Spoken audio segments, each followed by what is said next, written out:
नमस्कार, आप देख रहे हैं सिटी तहलका। और पानीपत के अंदर अलग अलग तरीके से लोग अपने ही आस पड़ोस के रहने वालों को ठगी का शिकार बना रहे हैं। और इसमें फिलहाल मैं मौजूद हूं पानीपत के जाटल रोड पर, जहां पर देखिए कि किस तरह से एक विधवा महिला को पड़ोस की ही रहने वाली मां और बेटी, उनके साथ में उनका हस्बैंड भी इस ठगी में शामिल था, उनके द्वारा इनको शिकार बनाया गया। और 10, 20, 50 हजार, लाख, 2 लाख रुपए नहीं बल्कि पूरे 20 लाख रुपए की चंपत इनको लगाई गई है। पैसे 11 महीने के अंदर पैसे डबल करने का लालच इनको दिया जाता, देखिए। और उसके बाद में जब इनके पास पैसे नहीं थे तो इनके घर पर बार बार आते रहे, तालमेल इनके साथ बढ़ाया। जब इनको विश्वास हो गया तो उनको पता था कि इनके पास ज्वेलरी है, और उसके बाद में ज्वेलरी इनके पास होने की उनको पहले से ही सूचना थी। इनकी ज्वेलरी को इनको लालच दिया गया, बार बार घर पे मिठाइयां लेकर के पहुंचते थे। इनकी तरफ से यह भी आशंका है कि हो सकता है उन मिठाइयों में कुछ ना कुछ किसी से कुछ करवा के लाए हों। इनकी कुल मिला के देसी भाषा में है कि भाई इनकी बुद्धि मारी गई। और उसके बाद में इनके 20 लाख रुपए, खाली इनकी ज्वेलरी नहीं, इन्होंने अपनी नंदों के 3 महिलाओं के टोटल जो ज्वेलरी थी वो मुथूट फाइनेंस में गहने गिरवी रख दिए। 11 महीने के अंदर पैसे डबल करने थे। और आज क्या हुआ कि वो पैसे तो छोड़िए, इनको जहां पर जिस मुथूट फाइनेंस में वो पैसे जमा करवाने थे उसकी किस्तें भरने पर मजबूर है ये। अब सीएम विंडो पर शिकायत दी गई है। सीएम पहले इन्होंने धक्के खाए, आस पड़ोस के लोगों को इकट्ठा किया, सोचा कि भाई चलो ठीक है गलती हो गई हो, पर समाज के डर से हो सकता है वो पैसे इनको वापस मिल जाए। लेकिन जब सामने वाला पक्ष इनको लगा कि हाँ वो पैसे नहीं देगा तो कानून का सहारा लिया इन्होंने। और अब शिकायत दी गई है सीएम विंडो पर। पानीपत एसपी में जो कार्यालय है वहां पर भी ये कल गए थे। और क्या कुछ पूरा मामला है, एक बार नाम बता दीजिए और किस तरह से आप उनके चंगुल में फंसे, क्या क्या कुछ कहानी आपके साथ, बताइए एक बार जरा। लता रानी। हाँ जी, मैं मतलब थोड़ा सा मेरे ऊंची आवाज में बोलिए। मेरे घर आती रही जाती रही, 2-3 साल मेरे पीछे पड़े रहे कि भाई कंपनी में पैसा लगा लो, यहाँ पे लगा लो पैसा, वही डबल हो जाएंगे। मैं मना ही करती रही क्योंकि पैसे तो मेरे पर है ही नहीं। मैं तो वही किराया आता 10-1 हज़ार रुपये, बस मेरा घर का खर्चा उससे ही चलता है। मेरी नंद है वो मेरे पास रहती है, उनका एक लड़का है और एक मेरा लड़का, हम 4 जने रहते हैं यहाँ पे। बाकी मेरे ऊपर किराएदार रहते हैं सारे। मेरा तो किराएदारों से भी कोई तालमेल नहीं है। तो वो आते जाते रहे भाई पैसों का। मैं मना ही करती रही। फिर मैंने कई फंक्शनों में अपनी ज्वेलरी पहनी। वो बोले सोने की है ये, मैंने बोला हाँ सोने की है सारी चीज़ें ये, मुझे मतलब शौक है मतलब पहनने का ज्वेलरी वगैरह। तो वही उन्होंने फिर मेरे पास वो जनवरी में आए, 2022 जनवरी में। बोले कि तीनों जने आए, तीनों ने मुझे बोला कि भाई पैसे तो तुम्हारे पास है नहीं, ज्वेलरी रख कर अपनी, ये घर में भी क्या कर रही है ज्वेलरी, इससे रख कर अपने इससे पैसे कमाओ। ज्वेलरी रखवा दी मेरी पहले 1,59,000 में कैनरा बैंक में। फिर वहाँ से मैंने रखने के बाद उन्होंने फिर फरवरी में फिर दोबारा मेरे को बोला गया कि भाई रखो, अभी इसमें इससे काम नहीं बनेगा, अभी और रख दो और है तो। मैंने बोला मेरी बहनों की और मेरी नंद की है मेरे पास। बोला घर में किसी को मत बताना, आप घर में किसी को पता मत चलने देना, वही ना लड़के को बताना ना नंद को बताना ना अपने माँ बाप भाई बहन किसी से बात मत करना, वरना तुम्हें कोई काम करने नहीं देगा ये। मैंने फिर उनकी भी ज्वेलरी लेकर उनके पास मैंने मुथूट में रखने गई हूँ। मैं पहले उनके घर लेके गई हूँ मैं ज्वेलरी। घर ले जाने के बाद वो फिर हम मुथूट में गए हैं। मुथूट में फिर 2 जगह ज्वेलरी रखी गई है, एक उसकी वाइफ के नाम से और एक मेरे नाम से।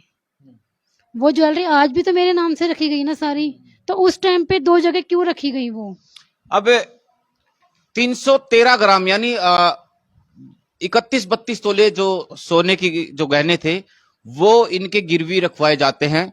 और गिरवी रखवा के भी क्या किया कि जब डॉक्यूमेंट्स तैयार किए जा रहे थे उस कंपनी के अंदर, तो 2 हिस्सों में ज्वेलरी को बांटा गया। एक हिस्सा इनका, दूसरा हिस्सा जो ठग महिला थी इनके पड़ोस की रहने वाली, उसने अपने नाम से डाल दिया, यानी एक जगह इनके हाथ काट दिए। अब जब इनको आभास हुआ, आभास होने के बाद में वो बैंक में पहुंचे जिस कंपनी में इन्होंने जो गहने थे वो गिरवी रखे, इनको पता चला पूरा कि भाई यहाँ ठगी हो चुके इनके साथ में। तब उस महिला ठग, ये हैं वो महिला ठग को जो है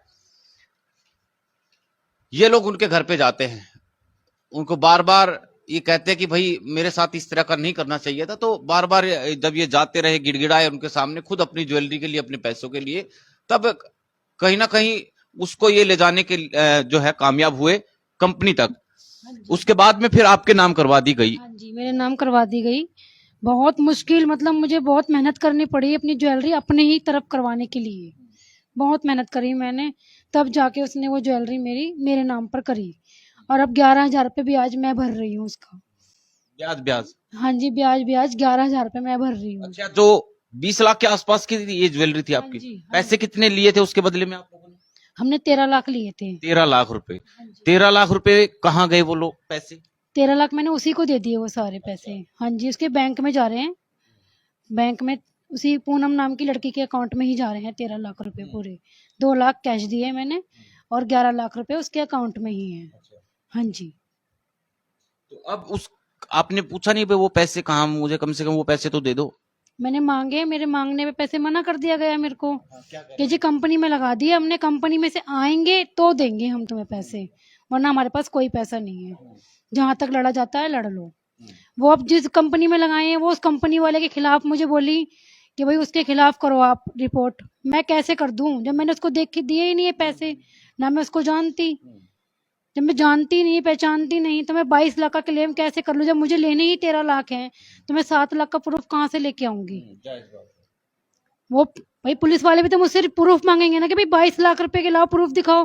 मेरे पास तो 13 लाख का प्रूफ है। तो पैसे आपने उन्हीं को दिए तो आप उनके खिलाफ ही तो शिकायत देंगे। हाँ जी, मैंने तो बोला, फिर मैंने जब मेरे ये बोला गया, मैंने कहा मैं अपनी नंद को लेके वहां गई उनके घर पे। जब बाद में मैंने बोला जी, उन्होंने मुझे पहले अकेले बुलाया कि भाई अकेले आ जाओ और मुझे तुमसे ना चेक के बारे में कोई बात करनी है। चेक दिया था आपको? हाँ जी। तो उन्होंने चेक के बारे में मुझसे बात करी कि हमने 4 लाख का चेक धर्मपाल के खिलाफ लगा दिया है और आप ना धर्मपाल के खिलाफ ही रिपोर्ट करो। भाई मैं धर्मपाल के, भाई मैं जब तो बोल के आ गई यहाँ घर, मैंने अपनी नंद से डिस्कस किया, भाई अपने बेटे से डिस्कस किया। मैं कहा पहले तो मैंने बिना छुपाए के कर लिया काम, मैं कहा अब मैं कोई बात छुपाऊंगी नहीं अपने घर में, भाई मैं सारी बात अपने घर में आके करूंगी। मेरे को अब जब मैं वहां गई दोबारा पहुंची मैंने मना कर दिया, भाई मैं धर्मपाल के खिलाफ रिपोर्ट नहीं करूंगी। तो उन्होंने हमारे संग मारपीट करी, बदतमीजी करी हमारे साथ, गाली गलौज करा कि भाई कैसे नहीं करेगी रिपोर्ट, करनी पड़ेगी। मैं कहा जी मैं रिपोर्ट नहीं करूंगी।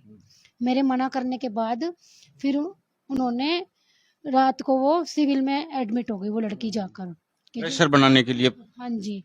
फिर उन्होंने मेरे को अगले दिन फोन आया सुबह 10 बजे इंचार्ज का कि भैया आप किशनपुरा चौकी में रिपोर्ट आई है आपकी, आपने पूनम को मारने के लिए वो उकसाया है। मैंने बोला जी मैंने तो ऐसा कुछ भी नहीं बोला, अपने पैसे मांगे बस मैंने, मैं क्यों किसी को मारने की धमकी दूंगी? मैं कोई इतनी बड़ी वो क्रिमिनल थोड़ी हूँ जो मैं मारने की धमकी दूंगी। तब मेरे संग मैंने फिर 6 तारीख के बाद मुझे 12 तारीख को बुलाया जाता है। फिर मुझसे बोला कि भाई अवतार के माध्यम से, जो उसका हस्बैंड है, अवतार के माध्यम से कंपनी में लगाए गए पैसों को लता लेने की हकदार है। जब कंपनी में से आएगा तो पूनम देगी। भाई मैंने कहा मैं साइन नहीं करूंगी इसके ऊपर, मैं क्यों साइन करूं? पैसे तो मैंने पूनम को दिए हैं ना, तो मैं अवतार के कागज पे क्यों साइन करूं? इनके हस्बैंड जब पैसे वो गिरवी रखे दिए, इनके साथ में इनके हस्बैंड भी थे। अब उनके हस्बैंड की मौत हो गई तो अब शिकायत भी आपकी इनके मरे हुए हस्बैंड के नाम से दिलवा रहे थे ताकि मुद्दा ही खत्म कर दें। हाँ जी, हाँ जी, यही बात थी जी, यही बात थी। मैंने मना कर दिया, मैं साइन नहीं करूंगी, और मैं बिना साइन किए अपने घर वापस आ गई। फिर मैंने अगले दिन सीएम इंडो और एसपी के पास शिकायत दी है। अब देखते हैं, 2 दिन का टाइम दिया गया है मुझे, मेरा क्या हो, भाई मेरा क्या फैसला करते हैं वो, क्या नहीं करते।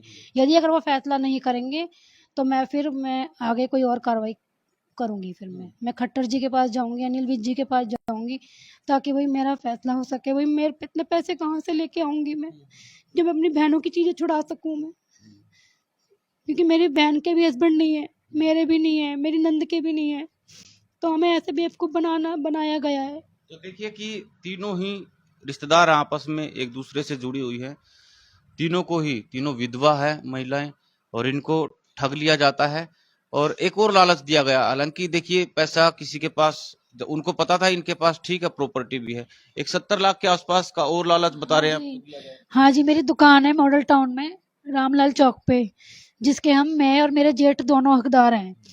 तो उन्होंने मुझे ये लालच दिया कि 70 लाख का जगह नाम कर देंगे तुम्हारे, और 5 लाख रुपए महीना आता रहेगा। उसकी मैंने मना कर दिया, क्योंकि उसकी रजिस्ट्री मेरी मम्मी के पास दिल्ली रखी है, और एक घर मेरी नंद के नाम से पड़ा है तहसील कैंप में।